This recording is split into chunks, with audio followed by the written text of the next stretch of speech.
Hare Krishna, dear devotees. It's Chandravadna Chaitanya Das back, and today we are having our Sunday satsang and a feast if you're one that likes to eat food. So we actually, in our household, we actually already had our at the Bhakti, we already had our feast, and actually it's different than what is prescribed on the blog post. So I'm just being honest with you here, a little transparent. But we had a potato sabji, we had some uh, chole, really nice chole, and then we also had some uh, it's a chickpea raita, which is really nice also, and then fresh puris. So if you want to emulate kind of what we did here at the center today, the recipe is very simple. It's just a tomato potato sabji. You can find that on harekrishnarецipes.com. There's a excuse me, a chickpea raita, which you can make very simply by just having some raw chickpeas, maybe a little pre-cooked in the yogurt with a little bit of chaat masala, maybe a little salt, pepper, however you like. Excuse me, sorry, a little choked up here. Um, and then for the chole, it's a chole recipe that you can find on harekrishnarецipes.com.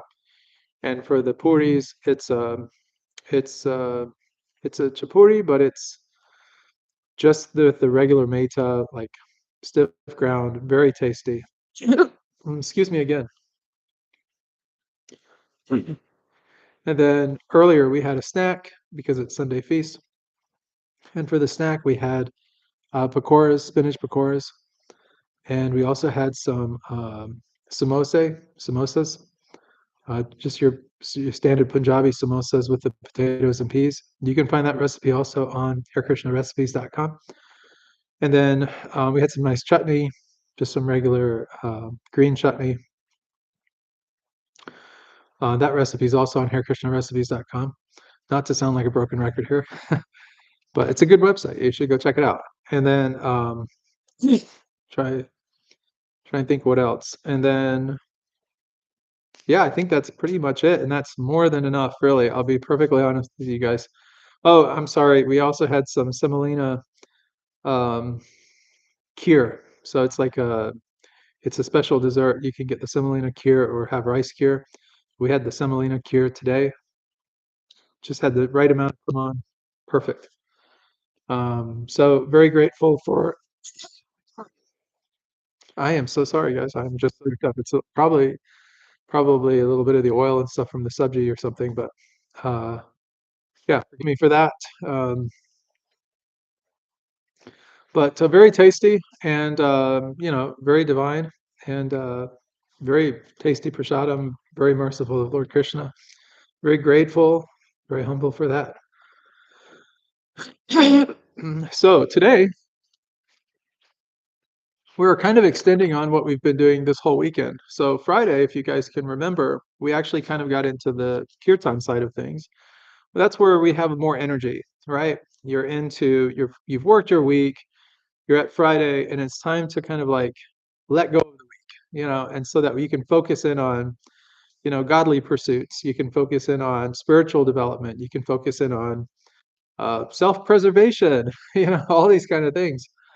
So it's a way of like kind of letting go of everything and then getting into the weekend. And then so Sunday has is the energy. Um, we usually have like just a little bit of snack or something on that day. Here at the Bhakti house, we actually make granola. We call it Bhakti nola. No, I'm just kidding.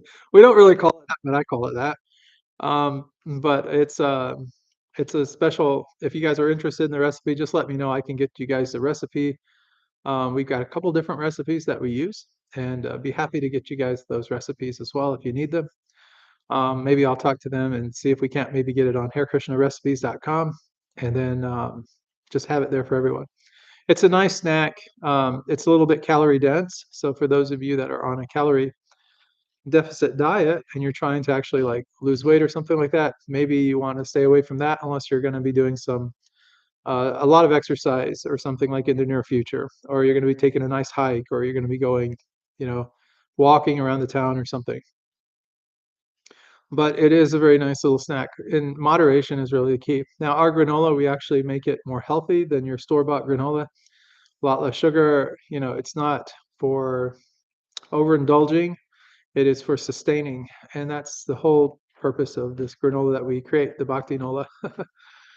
So, so Friday, we talked a little bit also about just, it's about, you know, putting out the fire of materialism, and that came into Saturday.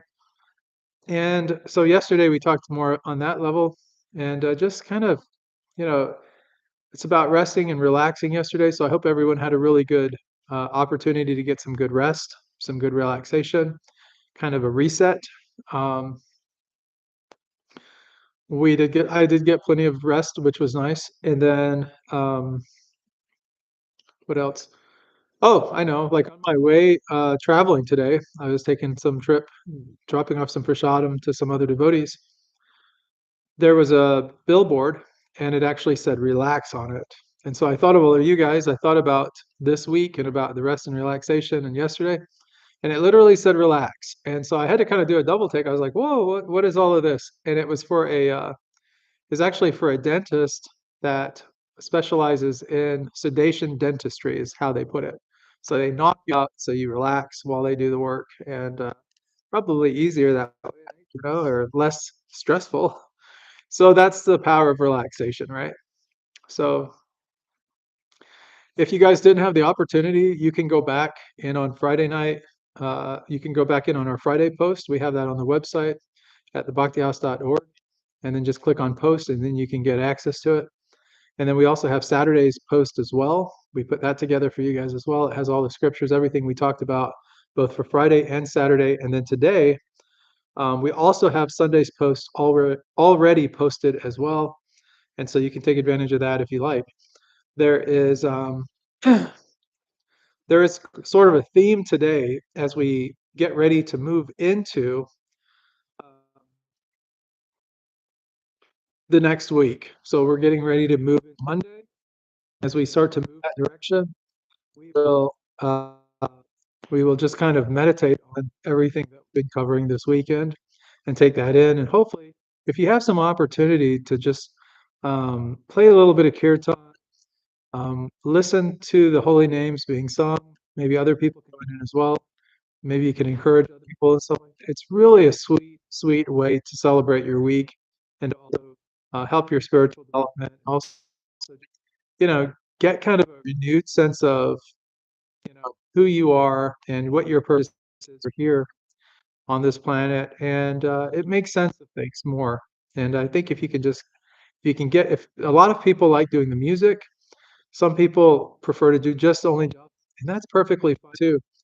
For those of you who maybe prefer java and music, well, that's what we've been doing here, is teaching you guys how to play harmonium and be able to play music as well, so that you can get into the holy name and be able to share it with the people and have a good reason to. A few songs now. The Prabhupada melody, Hare Krishna, Hare Krishna, Krishna Krishna, Hare Hare, Hare Rama, Hare Rama, Rama Rama, Hare Hare, Hare Krishna.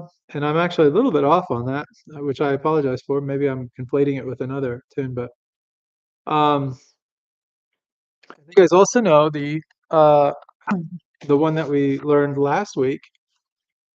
Um, so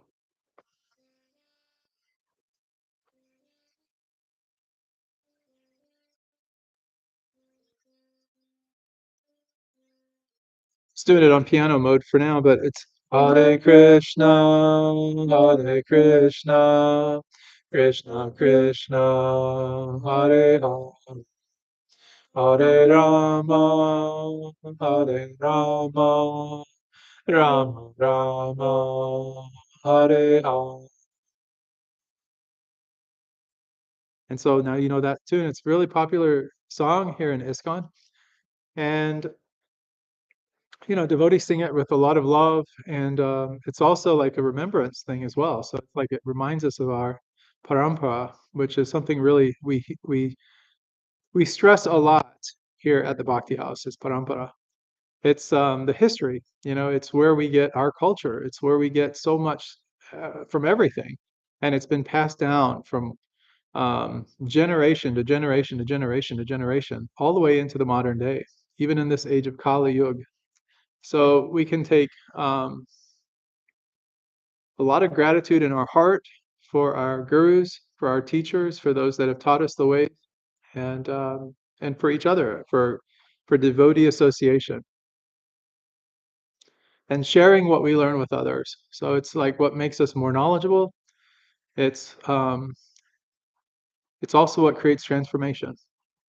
And we'll talk a little bit more about that when we get into the Sunday satsang here. But just as a recap for the music, so we have Prabhupada soon, and then we have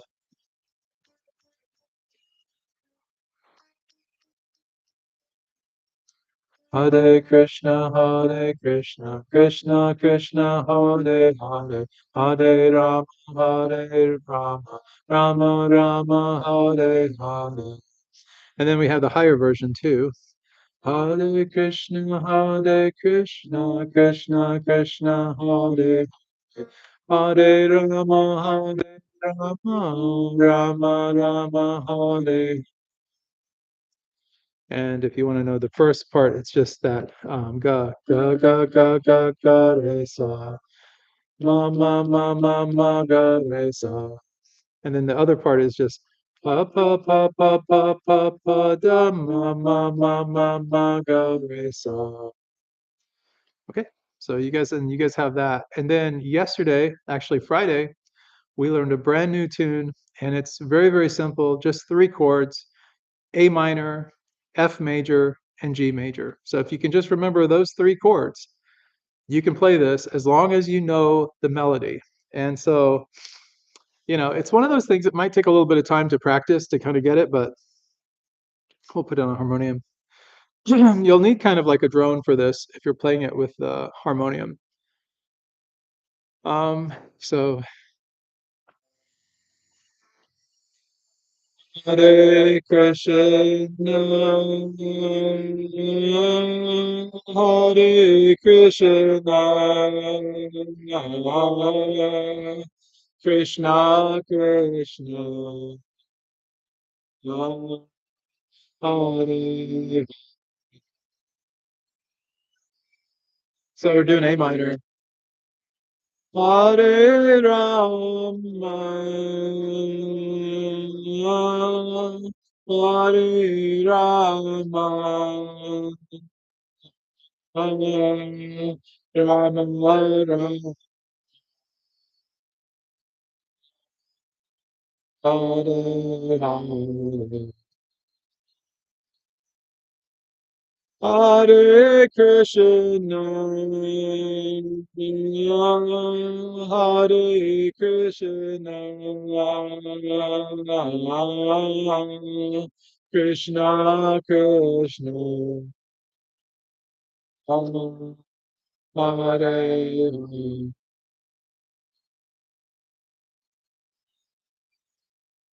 So that's kind of our kirtan.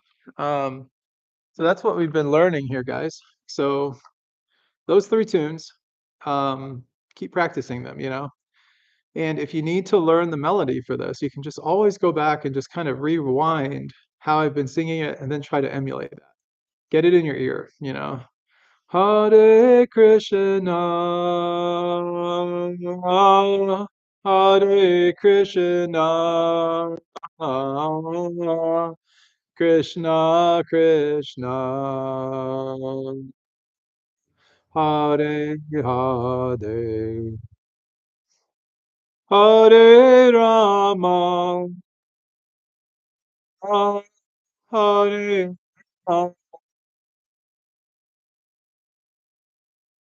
Rama Rama.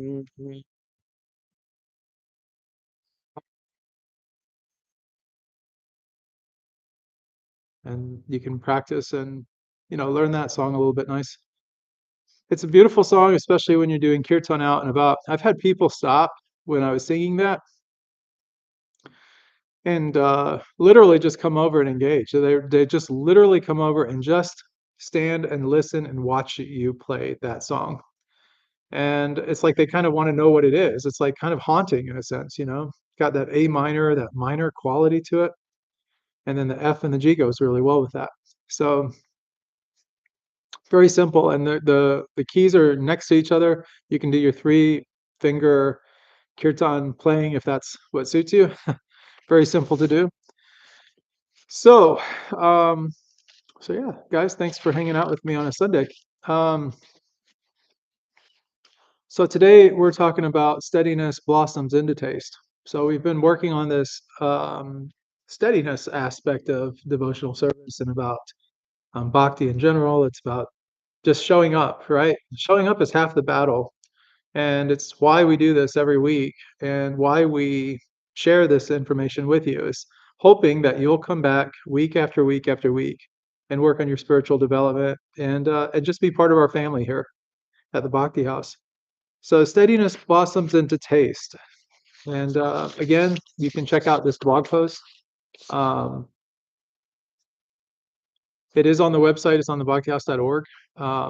Friday, of course, is the post on that is about cleansing. We cleanse ourselves on Friday. Get rid of the old, get rid of all the craziness that's going on all week long. It's about cleansing. Now in India, um, very often you go to a temple or something, or you go to someone's house, there's a little spigot for washing your feet, washing your hands and everything before you enter the house. And that is about cleansing. It's to wash off the bad energy, but it's also to just wash off any dirt or anything like that. Cleanliness is close to godliness. And you guys have probably heard that. It's maybe even become a little cliche in Western society, but cleanliness is close to godliness.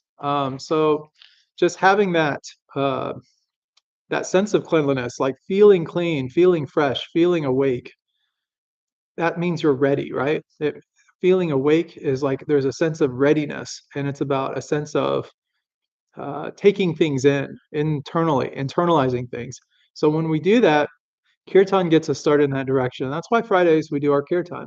We do that on Fridays because it's about just cleansing ourselves, getting ourselves back on track, and then just kind of moving through, and then just jumping right in. Jumping in the water so that it's no longer cold for us. It's like refreshing and rejuvenating, and then it's like a good time. It's fun. And kirtan's all about fun and just enjoying being together. It's about family, all of us hanging out, this kind of thing, sharing the holy names with others, and so on. So Friday's about cleansing.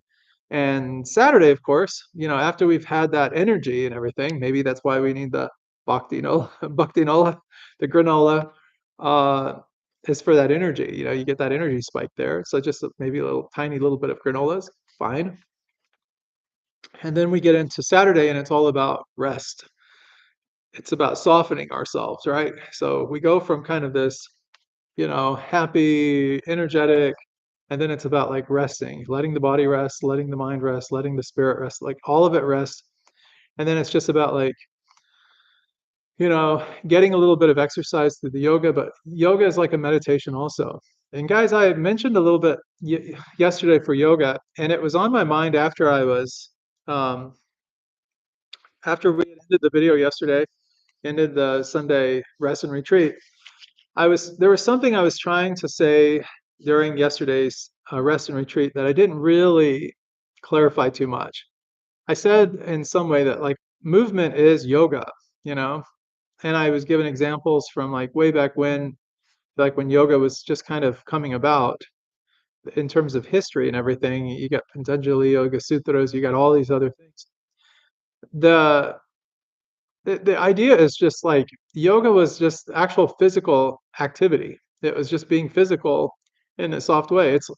We sit on the floor Indian style, of course, like when we do kirtans and when we have our programs. It doesn't mean that we don't have chairs and things for people that need them.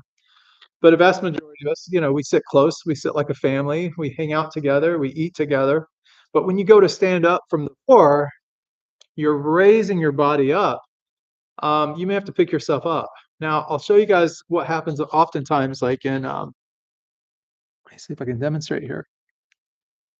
Can you guys see the yoga mat? Yeah, okay. So sometimes when we are sitting on, and sitting Indian style like this, it's time to get up.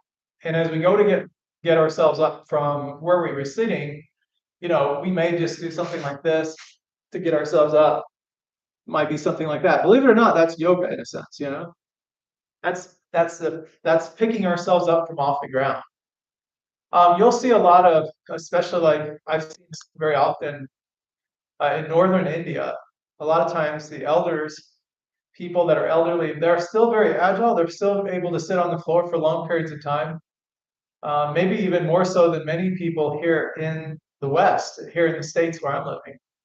But you'll see them pick themselves up. Very often, you almost think that they're bowing, getting ready to bow down to Krishna and give oblations. But what they're actually doing is they're moving forward, just like you would for like a typical bow, which is emulating like cat stance, right? Cat pose, right? You've got your arched a little bit, you're here, you've got your feet, and then they just use their hands like this to walk themselves up, like that. Okay? So I'm sharing this with you guys to kind of demonstrate the way that we do yoga quite naturally, like in India. Like just the getting up. When we're taking a shower, for example, when I was growing up over there, we took a lot of bucket baths.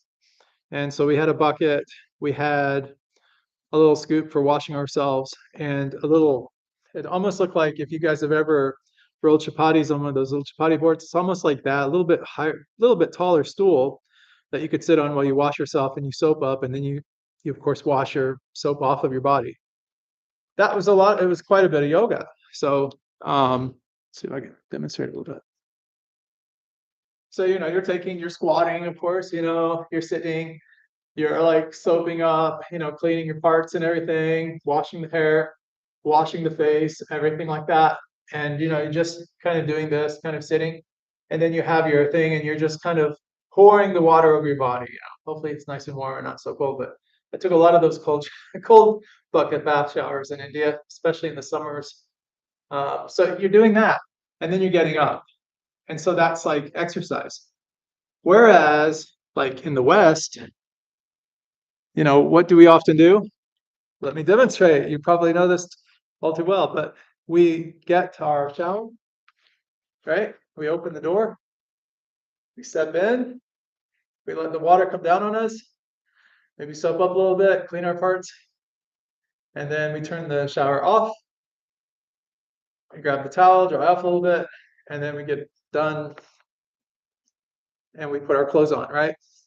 So a little bit of exercise, a little bit of fluidity there, but it's not near as much exercise as the physical activity of going to get water, bringing that water into the shower house, doing all these things. So we take it for granted, quite literally, that we're doing yoga all the time. And then when many Indians come here to the West and we move here and our lives take on different dimensions, that physicality, that physical activity, that yoga that we do every day that we're so accustomed to doing, it is gone. Like it just starts to disappear in slow measures. And then we try to look for the simplest way to get things done. So it's like innovation can sometimes be a detriment, especially when it comes to like yoga. So, you need a little bit of activity, right? So that's my little spiel here for today. So what I was trying to say yesterday, but I didn't really get a clear grasp on it, is more what I've been able to demonstrate here today with just like taking the shower, with like a bucket bath shower, being able to do things. So what can you do in your day-to-day life now, even living here in the West, where you may not be taking bucket baths any longer?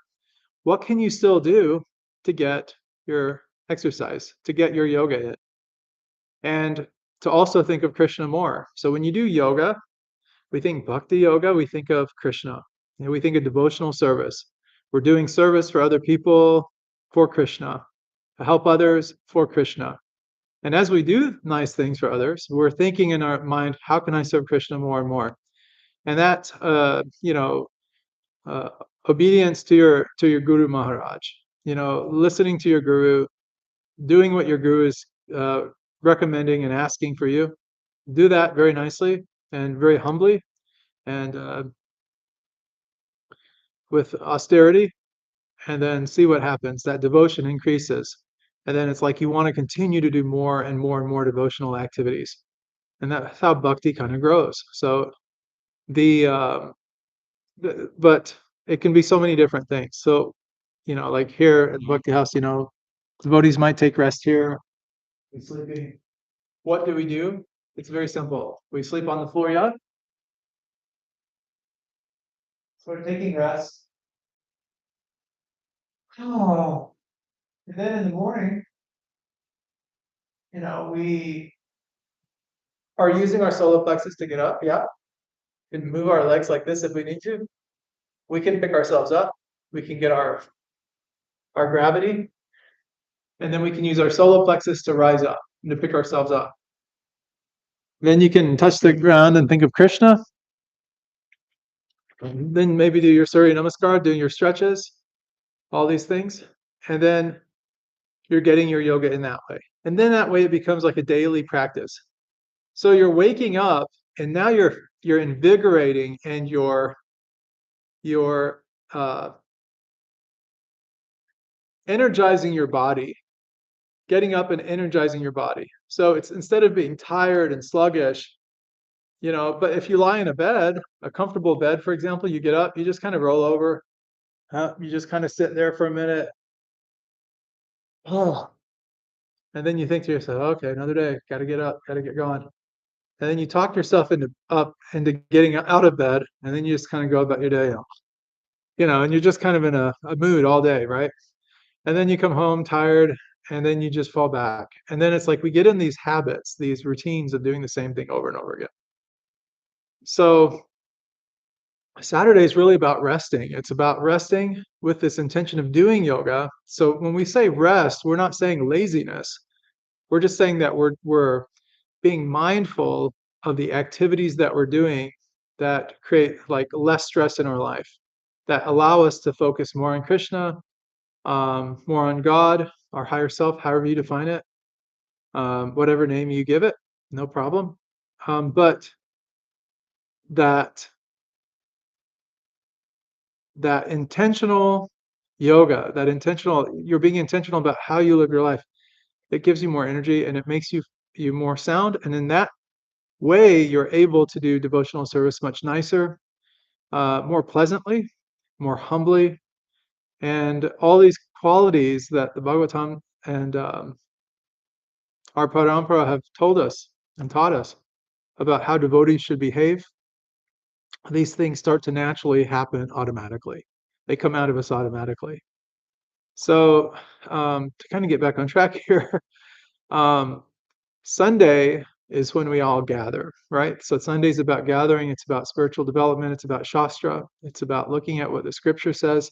Not that we don't add parts of that in on Friday, parts of it in on Saturday, and hopefully every day. Like if you get a little bit of time to read, whether it's on a lunch break or something. This Friday, for example, we have Dashi coming up here in Jackson, Michigan.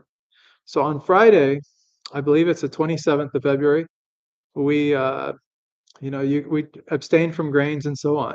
So that particular day, I'm actually planning on just doing a full fast, no food or anything that particular day. And this has been nice and serving for quite a while. And then usually Saturdays, I typically take a fast also. I don't know if I'll do that because I'll have to break the fast come Saturday morning, but probably just eat a light meal come Saturday. And then Sunday will be a Sunday feast again. So that's kind of the program that I have kind of worked out in my mind already as we start this week. So we got 7 days in front of us. We have Monday, today's Sunday, and then we have Monday, Tuesday, Wednesday, Thursday, and Friday. So we have Monday, Tuesday, Wednesday, Thursday, Friday. And on day 5, think about taking a fast, um, abstaining from food if you can, if you're not able to, or if it's not in your your wheelhouse, I guess. You can uh, abstain from something. Just give Krishna something, and as you give up something, focus on the spiritual aspect of that. Krishna, God, your higher self, however you focus it, and then just pay tribute to that, and just be very, very grateful that you have the opportunity to do a fast, that you have the opportunity to give this time to Krishna. Because I mean, one day, let's just face it, this body will pass on, and we won't be here. So the more we can do now, how happier we can be, right? In this lifetime. So Sunday, of course, is about gathering. And so our scriptural foundation for today is, and again, you can get all this on the blog post on the bhaktihouse.org. But Nasta Prayeshva Abhadreshu Nityam Bhagavat Sevaya Bhagavati Uttama Shloke Bhaktir Bhavati Nashtika Tada Rajastamo Bhava Kama Lobhadayas Cha Ye Cheta Eter Anavidham Stitham Sattve Prasidati. And so the translation by His Divine Grace A.C. Bhaktivedanta Swami Prabhupada, it says, by regular attendance. So what we were talking about just a minute ago, we're talking about gathering together, right? And Prabhupada is giving us this. Now we're thinking param, right? So we have Srila Prabhupada as our parampara. He says by regular attendance in classes on the Bhagavatam, what we're studying, and by rendering of service to the pure devotee, that's to each other, that are coming together as family here. All that is troublesome to the heart is almost completely destroyed. And loving service unto the personality of Godhead, that's loving service unto God, who is praised with transcendental song. What did we just do a little bit ago? We did our kirtan, and we praised Krishna with transcendental song. And he goes on to say, is established as an irrevocable fact. So by regular attendance in classes on Bhagavatam, and by rendering of service to the pure devotee, all that is troublesome to the heart is almost completely destroyed, and loving service unto the personality of Godhead, who is praised with transcendental song, is established as an irrevocable fact. So it builds faith. He also goes on to say in the second part of that, he says, as soon as irrevocable loving service is established in the heart,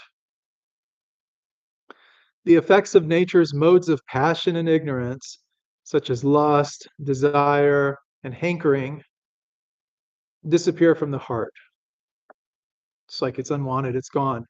We no longer are hankering after material desires, things lusty, material things, that ignorant things that don't matter really. We think we do, or we just kind of lust after them. They're so immaterial. It's like such a fleeting little whatever. But he goes on to say then that then the devotee is established in goodness and he becomes completely happy. So if you want happiness, which I suspect that most people do, I know I sure do. If you want happiness and all, we'll attend these Bhagavatam classes together, right? And we'll render service unto the pure devotee, which is what I'm hoping to give you guys today. And that all that is troublesome in the heart is almost completely destroyed. So anything that's bothering you, or plaguing you, or something that captivates your attention outside of Krishna, it's so benign. It's so like unimportant. It's so like meaningless that it's like, it's kind of like the attitude of like, oh, I could take it or I could, take it or leave it. It's kind of the whole thing. Would you like some extra subject? No, I'm good. I can take it or leave it. But yeah, if you give me something, but if not, no big deal. That's kind of what happens. And then eventually it just becomes like, I have no taste for that whatsoever. It's almost like as we get older and stuff, and you see this a lot of times, older people when they're beginning to pass on, their appetite decreases. They're no longer hungry for things, like even the foods that they used to just love so much, that just that hankering for that stuff just goes out the window. It's no longer important, no longer valid. Getting them to eat is just like a chore. So, so this is really our main lesson here today is that we want to continue gathering together, um, and this allows us to do like regular hearing of the holy names as we chant Hare Krishna, Krishna Krishna, Hare Ram, Ram Ram, Hare Hare. And that gradually starts to cleanse us. You know, it gets rid of the all that material desire and all that stuff that we think is important, or that people have told us is important, or that we've been conditioned to believe is important. It gets rid of all of that, and we start to get clean.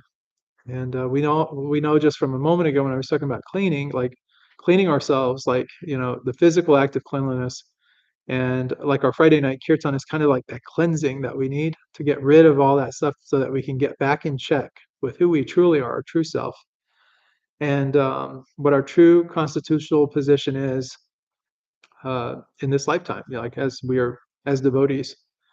And then what that does is it creates more steady devotion. It allows us to do more devotional activities, more service for Krishna. You wake up in the morning and you're asking yourself every day, Krishna, what can I do for you today? That's your prayer.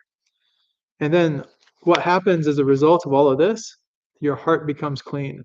And as your heart becomes clean, happiness increases. So it's kind of a win-win, right?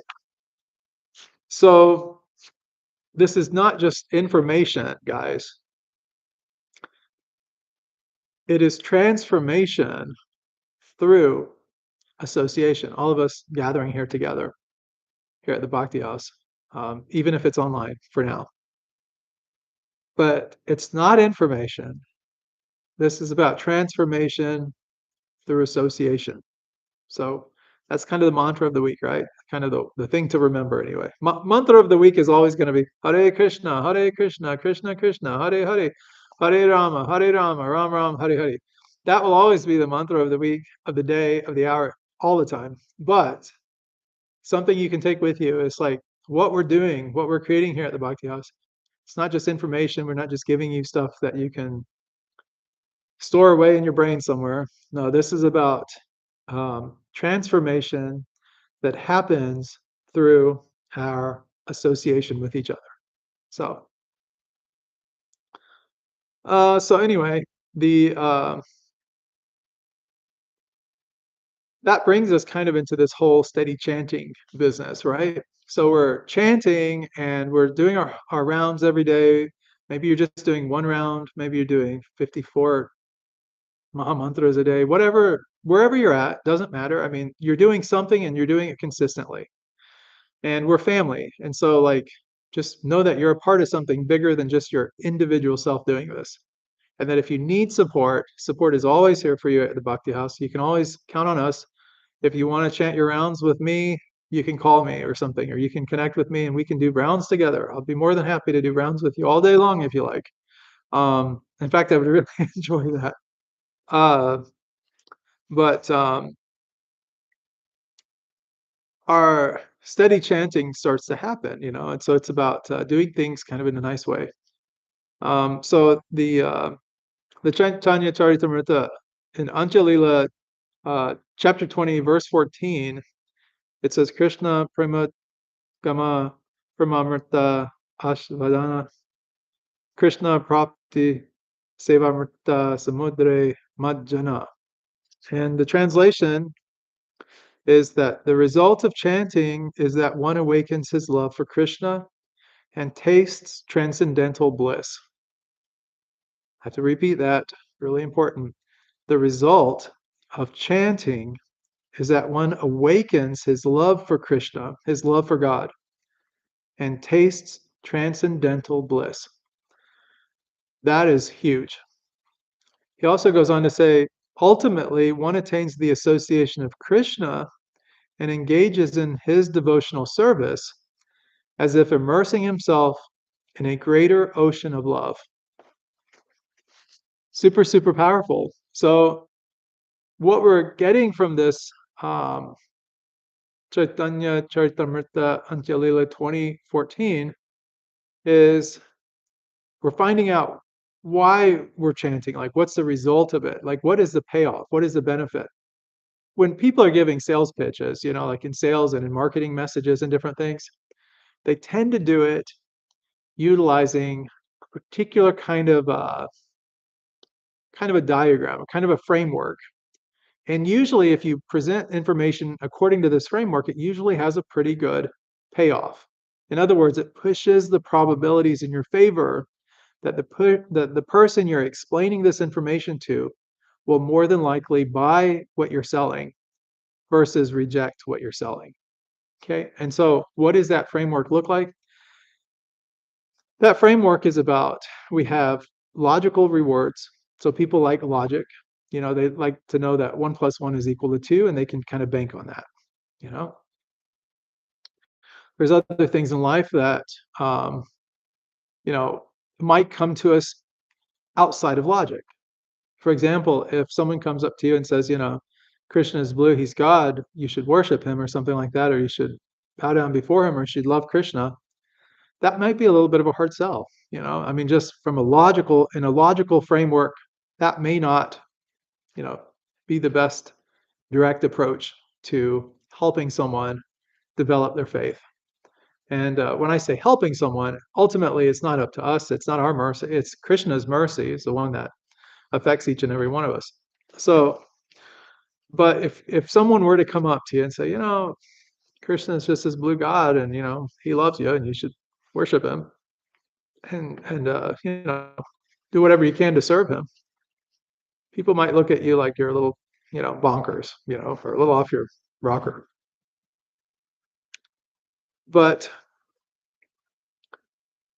the point here is about chanting, and the result of doing that chanting is that one automatically awakens love for Krishna, love for God. So you don't have to convince people of God. God is really, really good, perfect, in fact, of convincing each one of us that God exists. So if you're atheist, maybe you don't believe in God. Okay, no big deal. It's fine. You may one day get there, or you may not. I mean, there's no judgment there. There's no wrong or right. We're not debating. There's no debate on any of this. But the result of chanting is that we awaken our love for Krishna. And we are then able to start to taste this transcendental bliss. And that's what the scripture is saying. That's what the Shastra is saying. So the power is in just the repetition of the Mahamantra. Hare Krishna, Krishna Krishna, Hare Hare, Hare Ram, Ram, Hare Hare. You can come in as a non-believer, 100%. You don't ever have to believe anything. That's your prerogative. That's up to you. But just getting in this nice routine of chanting, it has so many other benefits as well than just awakening your love for Krishna, though that's the primary benefit.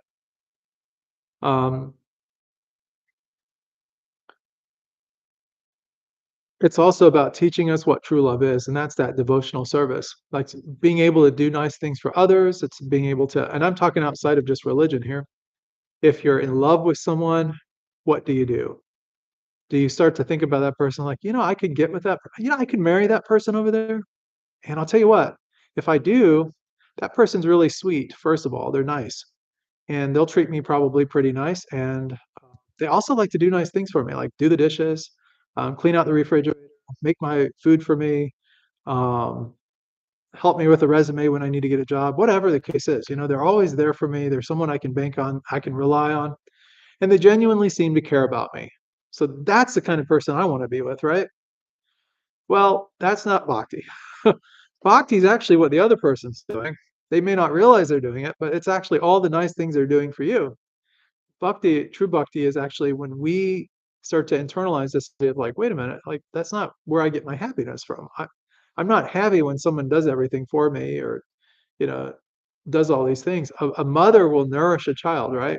And they will feed a child, and change the diapers on a child, clean a child, raise the child nicely, be there for you always. Um, you may not always get along with the mother. Mother may say some things that offend you from time to time. It happens.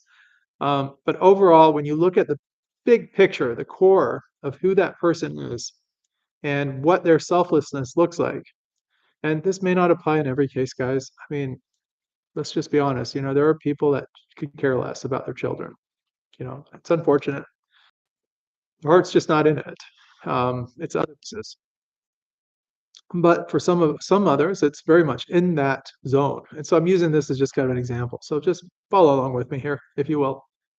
So the mother is always doing, always doing, always doing, and the child is always taking and taking and taking to the point where they might even get a little resentful if the mother doesn't give them what they want, right? We start to take the mother for granted. Like this person here is always giving, they're serving us always, they're always taking care for our needs. So we might even start to think of them as being kind of less than us. And that's unfortunate, right? So our humility, but what happens when things reverse, when things change a little bit? When we're given this opportunity, instead of taking, we're given this opportunity to start giving. And so, for example, if we use the example of a mother, we could go back to that situation and say, you know what, my mom's always been there for me. She's getting a little bit older, maybe not always capable of doing everything so nicely the way she has for so many years.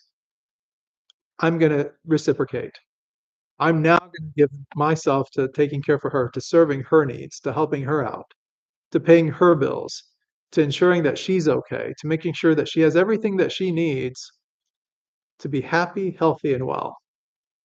And I'm also going to be there and, just in support also. And sometimes that's the biggest thing you can do is give your support. Let the other person know that, hey, no matter what life throws at you, as long as I'm around, I've got your back. I'm going to take care for you. I'm going to serve you. I love you. And guys, that's bhakti. Bhakti is something that comes natural for certain situations, almost kind of innately.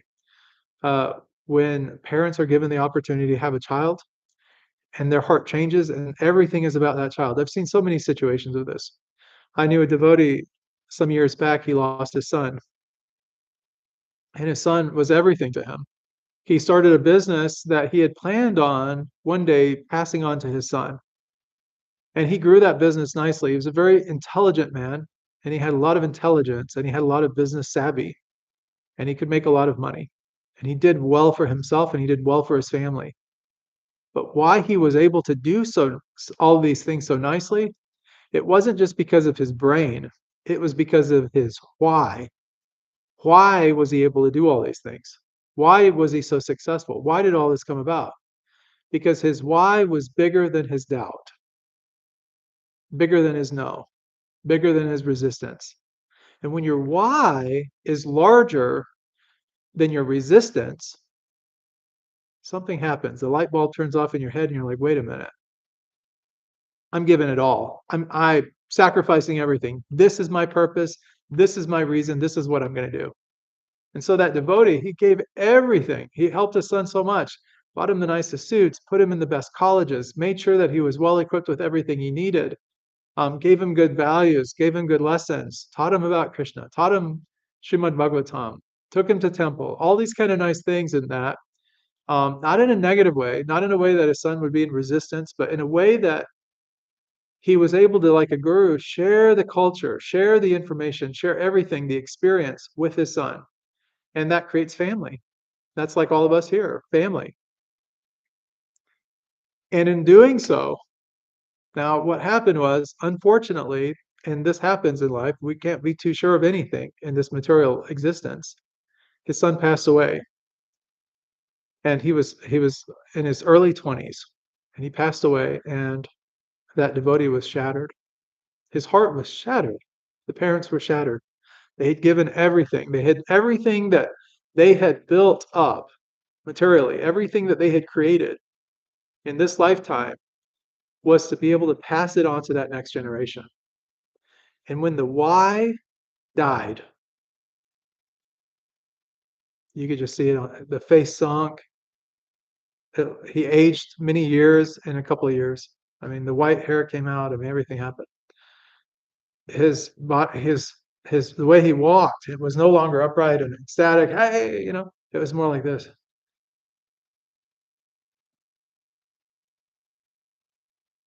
How's it going? his will to live was gone. So very, he was so distraught and so upset. And I can remember this so clearly. And then something happened a little bit later. After the grief had settled and, some years had gone by, he started realizing that he was still having a mission. He could still honor his son's memory, but it was also doing all these nice things for Krishna. And he had other family members that were equally as important that needed assistance and help as well. And so he was able to kind of pivot once that awakening happened. And that awakening for him happened with the chanting of the holy names. Hare Krishna, Krishna Krishna, Hare Hare, Hare Ram, Ram Ram, Hare Hare. You don't have to know how it's going to happen or why it's going to happen or what the powerful effects are. All you have to have faith in is the holy name itself. The holy name, chanting that mantra, that's all you need. And all you have to do, and that's what's the prescription in this age of Kali Yuga. So we get that here, like I say, it's not just about information. This is about transformation through association. And so what you're getting to here in this satsang, my hope for you anyway, is that you're starting to awaken a little bit what these results are going to be. You're starting to say, oh, I don't have to believe in God. I don't have to, you know, I can be a complete doubter, a complete cynic. I can be a complete judge or whatever. All I have to do, the only requirement is just chanting the holy names. If I can just commit to doing that in a regular fashion every single day, everything else will take care of itself. I don't have to do anything, and it will just come about. Your heart will change, and so on. And it will change not because you're willing it necessarily, but because Krishna is actually working through you. God is working through you. So ultimately, one attains the association of Krishna and then engages in life uh, of devotional service. So then your devotional service picks up, and that's what happens. So going back, circling back around now to the example that we started with, and that's that boyfriend girlfriend example. And I was telling you like, oh, I should get with this person over here. She does everything nice for me. She cleans the dishes. She picks up my socks. She does my laundry. She does everything for me. Why should I not be with her? She's such a great person. This other person, they don't do all that. This person does. So this is the person I want. Well, that's not bhakti. Bhakti is like that person giving you all this. So she becomes very attracted to you. How do you become very attractive to the other person, though? The person you're trying to attract into your life? Equally the same way. Instead of saying, what can I get from this relationship, or what person should I get that will take care of my needs, start rather asking yourself this. Say, what can I do to make this other person's life better? How can I improve their spiritual life? How can I improve their life overall? How can I be a better friend to this person? How can I serve them? What nice things can I do for this person? What do they like? What can I give them that they like? How can I start helping them in a very sincere and very humble and a very gracious way, in a way that we're saying when you do those activities, you're saying, I don't care if this person ever does a thing for me at all. That's not why I'm serving this person. I'm serving this person because I love this person and I devote myself to this person. In the same way, it's the same with Krishna. We love Krishna when when that love for Krishna awakens in your heart. What happens is you start to get this desire to start serving the object of your affection, the object of Krishna. And in that way, we start to do nice things for Krishna. And we find out about Krishna. What is Krishna like? Well, we know that Krishna likes kirtan. We know that Krishna likes the Maha Mantra, like when people recite it nicely. We know that Krishna likes when we're doing Harinam and we're doing all these nice activities and stuff like that for Krishna. We know that Krishna likes it when we do nice reading and stuff about the pastimes of Krishna. It's all about Krishna. And that's what God is requiring, that's what God is asking of us. And so when we give that to Krishna and stuff like that, it awakens us and it builds our relationship much more deeply. And in so many ways, our faith develops. And as a result of that, our love for doing devotional service increases as well. Instead of wanting to take everything that doesn't matter anyway, that we could care less about, instead it's about giving everything. And that's huge. And it's almost as if immersing himself in a great ocean of love. That's like us, when we start to like give everything up for God, that's when you gain the world. That's when you gain everything. And it's kind of a paradox, isn't it? Like we're always thinking that everything that we want or everything lasting is outside of us, when in reality, everything is right there. It's that prayer, that supplication, it's that opportunity that we have to serve and love God. That's the thing that really gives us everything. And so that's when you start to see the real mercy of the Lord. You'll see it anyway. You may not even recognize it when you see it, but you will see it. So um, this promise of the holy name, it's not about pressure, guys. I don't want you thinking that I'm here trying to pressure you into doing something that you already think is probably a little, I don't really want to do that, or it's stupid, or whatever. It's not even about ritual. It's not the point of doing it. It's more about love. It's finding a way to find love, and learning about love and what love truly is. That's what we preach here at the Bhakti House. It's all about bhakti. It's all about bhakti, like being able to do selfless service for others, to help other people out, to just, put our best foot forward. It's not about the rituals, it's not about any of this other stuff. It's really about what's inside the heart that matters more than anything. These other things that we do, whether it's the chanting and all these kind of things, this is a gift. The chanting is really a gift. It's not something that we're saying, oh, you have to do this or you must do this. We're trying to encourage you to do it just so that you can experience what other people have experienced in the past and maybe get a glimpse of Krishna in this lifetime or get like just a little glimpse of God, something that will just excite you. And we've seen so many examples throughout history, whether it's in the Bible days, Saul became Paul. He had a vision of God, and a total transformation happened overnight. Kind of one of those rare things that happens to people, and change of heart. And in this age of Kali Yuga, where we're at right now, the prescription, of course, is the holy names, the Mahamudra.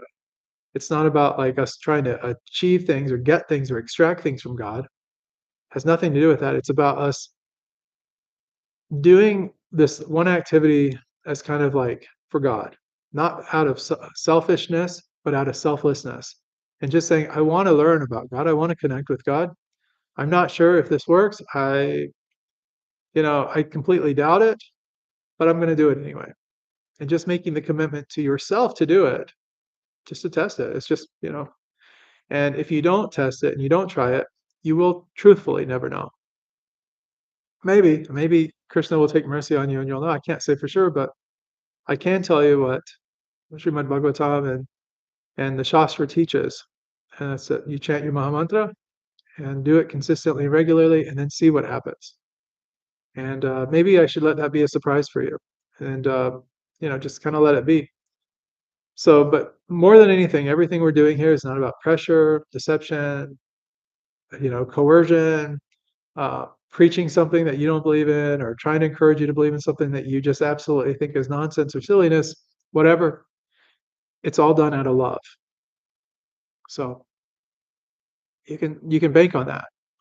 And we admit it, we tell you, like, hey, you don't have to do any of this. This is just what the Shastra says. It's what we're encouraging you to do. It's what we've done. And so many people have seen some really wonderful results with this. So give it a go. Why not?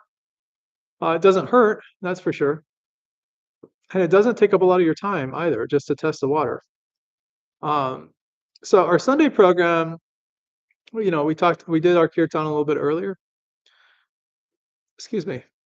Talked about our feast a little bit. I was telling you guys about what specifically we had here at the Bhakti House today, the devotees, and what prasadam we were able to pass out and give to others. The thing that we haven't really covered yet are our reflection questions, which we're going to get to here in a moment, and then just kind of our closing prayers. And then after we finish these two activities, I'll let you guys, if you haven't already had your Sunday feast, maybe you already have, I'll give you the opportunity to then go and prepare your Sunday feast. You can follow the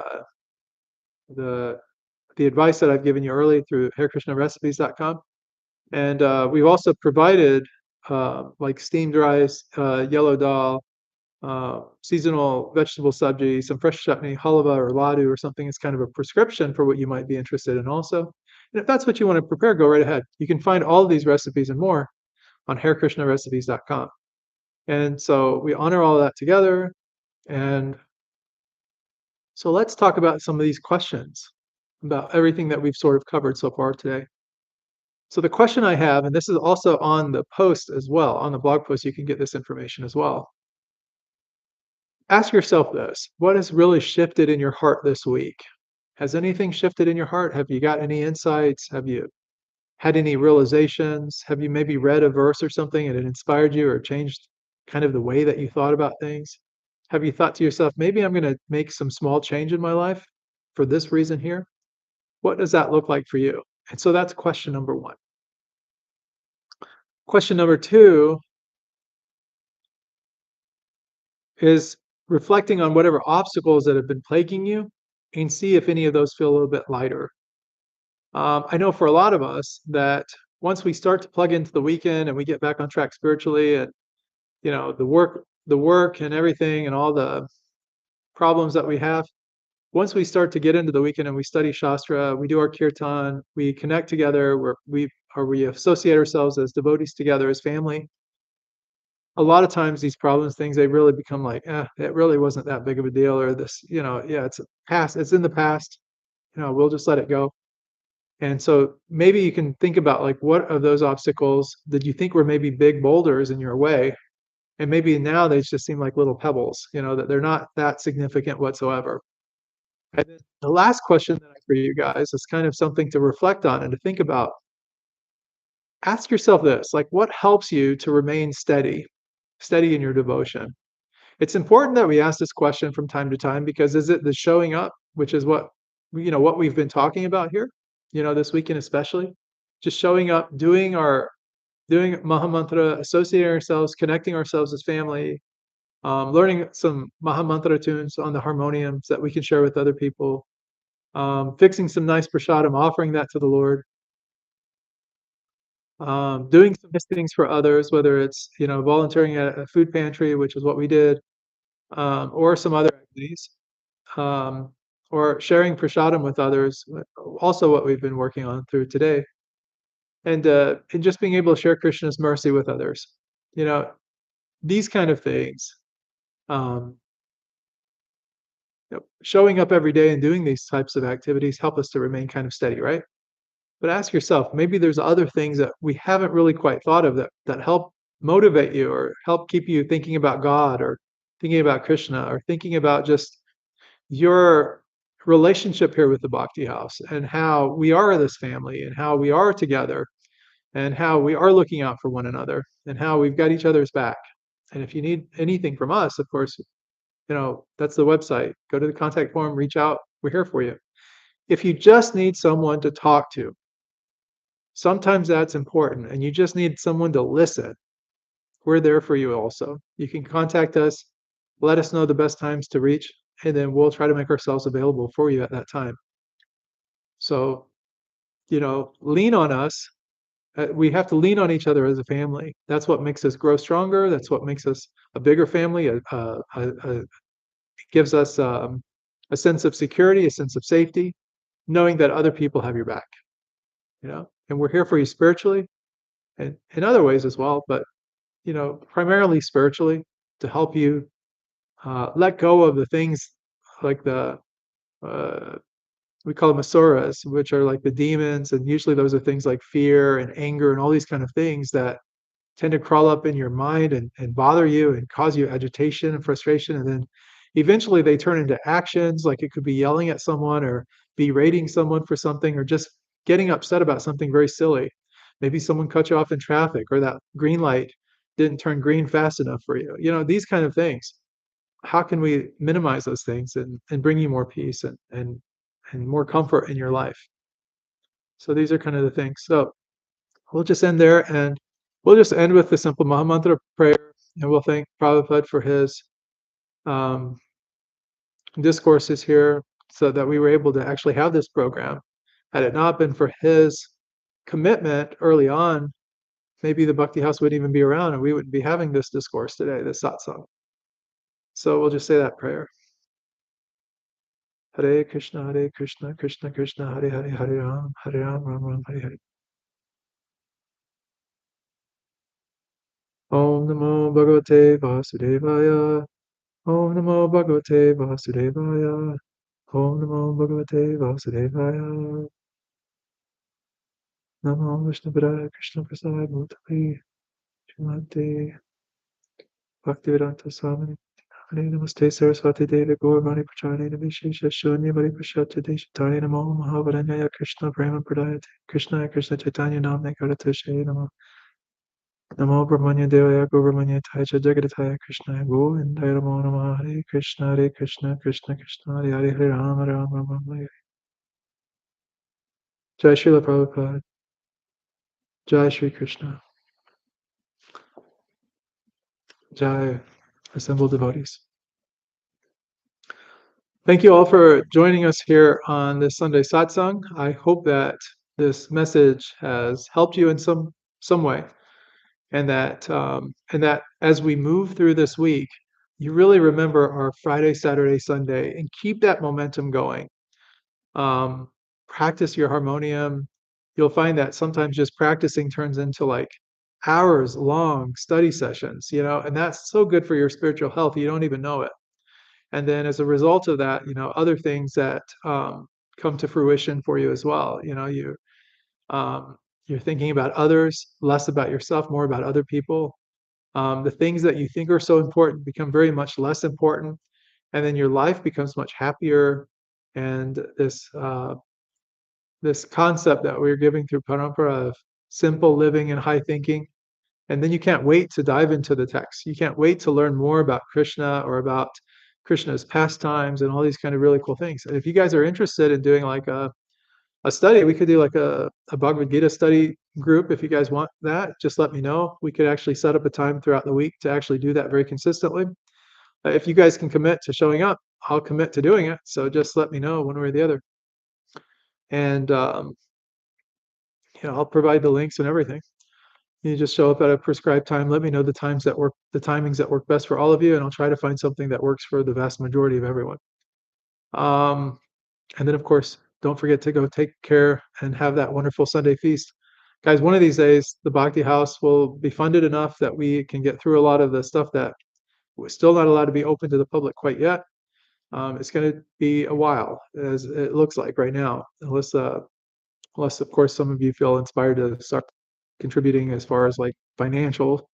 Then we could maybe get it open a little bit faster, and then we could really start to take care and get some more programs implemented and start to